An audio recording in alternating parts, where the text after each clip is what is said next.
লাকাদ কানা লাকুম ফি রাসূলিল্লাহি উসওয়াতুন হাসানাহ। এ দুনিয়ার মানুষেরা, আল্লাহ আমার রাসূলুল্লাহকে আমাদের জন্য মডেল করে বানিয়েছে। কে মানবে না মানবে তার বিষয়, কিন্তু আমরা মুসলমান দাবি করে কি করে আমরা রসুল ছাড়া অন্য কাউকে মডেল বানাতে নিয়েছে।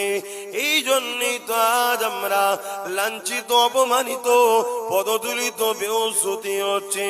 রাসূলুল্লাহর গোলাম হয়ে যাও, নবী পাককে মুহাব্বত করো, নবী পাককে আদব করো।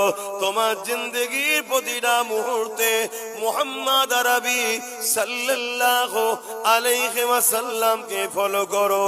যে কাজ আমার নবী করতে বলেছে করো, যে কাজ করতে আমার রাসূলুল্লাহ নিষেধ করেছে ওই কাজ করো না। মনে রেখে দেবে, শুধু মানুষ নয়, কুল কায়নাতের মখলুক তোমার প্রেমিক হয়ে যাবে।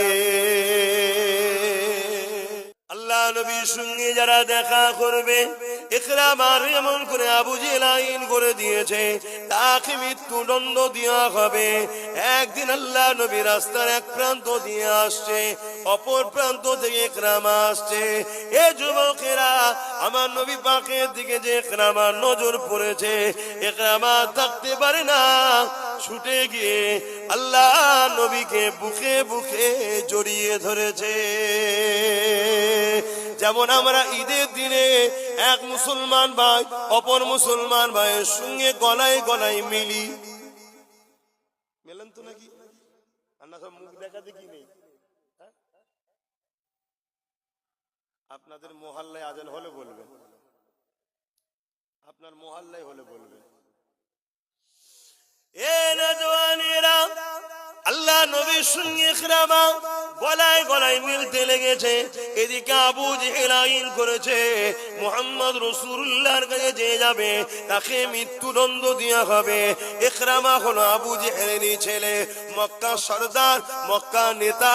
সে আইন করেছে মুহাম্মদ রাসূলুল্লাহর কাছে গেলে তাকে মৃত্যুদণ্ড দেওয়া হবে। তারই ছেলে রাসূলুল্লাহর সঙ্গে গলায় গলায় মিলছে।